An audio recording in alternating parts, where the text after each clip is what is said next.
Happy Friday, everybody. James Hancock here. I'm back to discuss Richard Stanley's adaptation of Color Out of Space by H.P. Lovecraft. There's so much to talk about with this movie, from the movie itself, which seriously kicks ass, to the return of director Richard Stanley and his future plans to complete what will end up being a trilogy of Lovecraft adaptations. I'll refrain from spoilers initially, in that this film is not yet in wide release and won't be available on Blu-ray until February 25th. But there are some scenes in this movie that are so deranged and so fantastic that I won't be able to resist talking about them a little bit at the end of my review. But not to worry, for now, I'll keep things vague. So we should probably start at the beginning. Color Out of Space was originally published back in 1927 in Amazing Stories. Lovecraft used the English spelling of color because in his head, he never quite managed to escape the 19th century, and he was also just a huge Anglophile. But this movie opts out and uses the American spelling instead. But a lot of filmmakers like to talk about how Lovecraft is really difficult to adapt, if not downright impossible. In particular, a story like Color Out of Space, because it, like so much of Lovecraft's fiction, relies upon horrors that are so awe-inspiring, so otherworldly, so unknown, that they can't even be seen or described without going completely insane. If you're a fan of Lovecraft, you'll know that in the latter part of his career, he actually got quite specific in a lot of his descriptions. But what I love about his approach is how it stimulates the imagination of the reader in such a way where the unknowable horrors described in a story like The Case of Charles Dexter Ward or The Rats in the Walls, they become all the more powerful as our minds struggle to fill in the gaps. Long story short, I'm a massive fan of Lovecraft's stories, and if you want the deep dive into his career and the many adaptations of his work across different forms of media, check out episode 489 of my podcast Wrong Reel, where Victor Rodriguez and I just went berserk on the topic. I'll include a link in the show notes below in case you're interested. And if you really want to immerse yourself, check out the documentary Lovecraft Fear the Unknown, which is readily available for free on YouTube. And then, of course, there are the stories themselves, which at this point have been delighting horror fans for nearly a century. Director Richard Stanley, he's been a massive fan of Lovecraft's work since he was a boy. He discusses his obsession at length with filmmaker Mick Garris on the most recent episode of the podcast Postmortem. In particular, how Richard Stanley's mother used to read the stories to him when he was a little kid. Her own horrible battles with cancer ended up informing his specific approach to adapting the story in ways that I'll discuss in my spoiler section. In any case, Richard Stanley was at one time considered to be the next big thing in the horror genre. He blasted onto the scene with Hardware back in 1990. But due to some seriously, almost comically bad luck on his next two features, Stanley's career got completely destroyed almost as quickly as it had begun. I know I keep making recommendations for other content, but there's just too much to his story to paraphrase here. But I strongly recommend that people check out the 2014 film Lost Soul, The Doomed Journey of Richard Stanley's Island of Dr. Moreau. It's one of the best documentaries out there about the horrors of the Hollywood experience that I've ever seen. But here we are in 2020 with Richard Stanley staging a bit of a comeback, admittedly on a small scale. But in spite of a budget of only $6 million, Color Out of Space is one of the best, if not the best, Lovecraft adaptations ever made. And next up, he'll be tackling the Dunwich Horror, one of Lovecraft's most powerful stories and one of my personal favorites. And apparently that's going to be followed by an unrevealed final chapter, most likely based on one of the big ones, something like Call of Cthulhu, Shadow over Innsmouth, or perhaps At the Mountains of Madness. The good news is that whether you're a Lovecraft fan, Richard Stanley fan, or a Nicolas Cage fan, this movie is going to make you very happy. Just saying that makes me giddy. Lovecraft, Stanley, and Cage, that's a genre freak's wet dream. Cage has been on a bit of a hot streak lately after appearing in Mandy, which is where he was apparently hired to do this film. Spectre Vision is the production company behind both movies, a company founded back in 2010 by actor Elijah Wood, so high five to Frodo. If you're unfamiliar with the story, Color Out of Space takes place in a wild, untamed wilderness near Arkham, Massachusetts, and surprise, surprise, the story explores the horrible sequence of events after a color descends from space onto a small farm where Nick Cage and his family live. This cosmic threat brings with it a variety of mutations to the environment, changes that impact each character in unique ways, giving each of them a fascinating little subplot within the overall movie. And some folks might resist this small change, but I think it was the right call setting the story in the present day. Lovecraft's stories might seem old-fashioned by today's standards, but when he wrote them back in the teens, 20s, and early 30s, more often than not, he set them in the present day as well. But if you're a diehard Lovecraft fan, not to worry. His fictional world has been lovingly recreated. A quick glance at the Weather Channel on TV reveals that Dunwich and Innsmouth are located nearby. Arkham Hospital is about an hour away. And if you see a young person wearing a Miskatonic University t-shirt, they're not trying to be cool. It's because they actually attend Miskatonic University nearby. In his interview with Mick Garris, Stanley mentioned that he has a ton of affection for director Stuart Gordon's many adaptations of Lovecraft stories, movies like Reanimator and From Beyond. But Stanley's one criticism was that Stuart Gordon has never really gone for it when it comes to exploring what cosmic horror actually means. Lovecraft's grand mythos is one where mankind is utterly insignificant. If and when the elder gods finally return, they will wipe the earth clean of us as casually and as indifferently as a person might clean their bathtub of soap scum.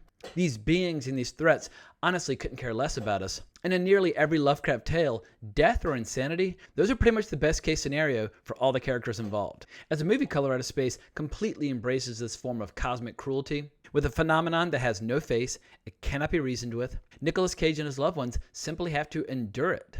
We, the audience, get to go on quite a ride, as what starts out as a relatively harmless little low-budget movie slowly but surely evolves and mutates into this grand, horrific nightmare scenario that wildly exceeded my expectations.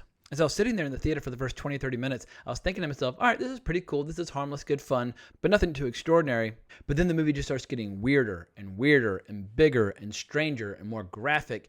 And by the end, my jaw was just hanging all the way to the floor. I couldn't believe where the movie eventually got to compared to where it began. What completely blew me away was that Richard Stanley's time away from making feature films seems almost to have allowed his talents as a filmmaker to marinate and improve instead of atrophy from lack of use. From the look of the movie to the expert blend of practical and digital effects, to a superb handling of the warm and comedic performances by the actors, everything about this movie just works. And while Lovecraft's specific voice as a storyteller might be impossible to adapt exactly, nobody's going to fault Richard Stanley for opening up and fleshing out this short story in the fashion that he has. To his credit, he opens and closes the movie with some of the original text, but most of the dialogue and interactions within the story itself are the contributions of Stanley and his co-writer, Scarlett Amaris.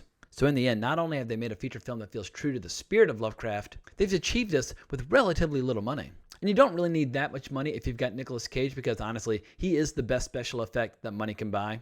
He delivers not one but several classic Nick Cage meltdowns and freakouts that his fans are going to absolutely love. But best of all, we're seeing a rare showbiz happy ending where Richard Stanley's finally getting to resume the career that was unfairly derailed decades ago and now be rooting for him all the way moving forward.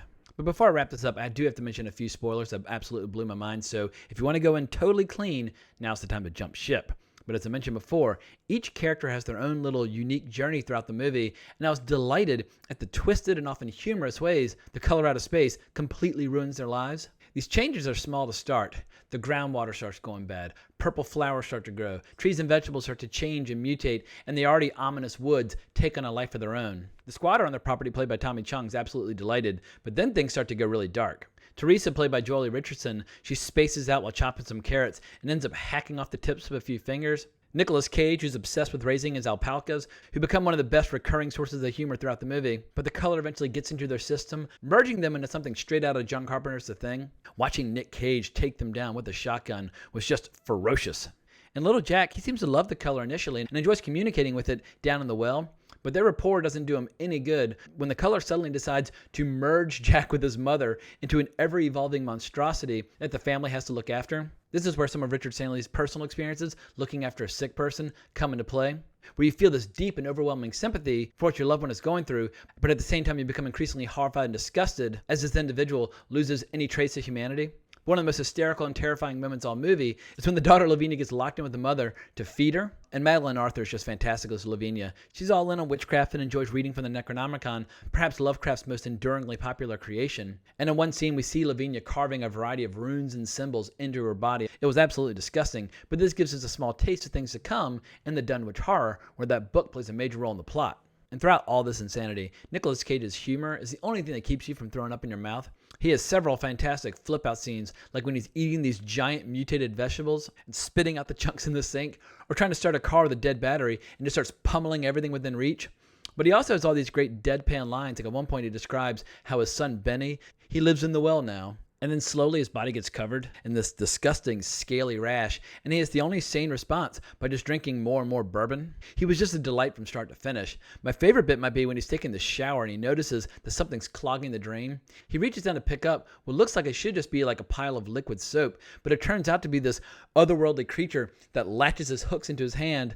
I was just absolutely howling with laughter and disgusted throughout the movie in the best possible way. And then in spite of this being a relatively inexpensive independent film, by the end, the movie does achieve those grand, awe-inspiring, cosmic proportions that the best Lovecraft fiction manages to achieve. From the manifestation of the color and its influence over the environment, to the aftermath and how it's going to affect the community, I was just blown away. Somehow they managed just to stick the landing And if Richard Stanley can match or surpass this with Dunwich horror, it's going to be a very special time for horror fans, because we're in a bit of a Lovecraft kind of, I don't know, like revolution right now, where we've got Jordan Peele doing a Lovecraft like TV show, and David Benioff and D.B. Weiss are talking about doing a Lovecraft project as well.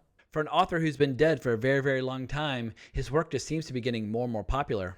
And I'm realizing that I haven't really criticized the movie yet in any way, but I don't really have any criticisms apart from recognizing that this movie is not going to be for everyone. Hardcore genre fans are going to have a blast, but the kinds of movies that appeal to hardcore genre fans oftentimes have a very good chance of completely alienating large chunks of the audience. But people out there who have a taste for high-octane, low-budget movies absolutely know who they are. These are the kind of people who like midnight movies, grindhouse cinema, exploitation films, etc. If that sounds like you, you're going to feel like this movie was made with you in mind.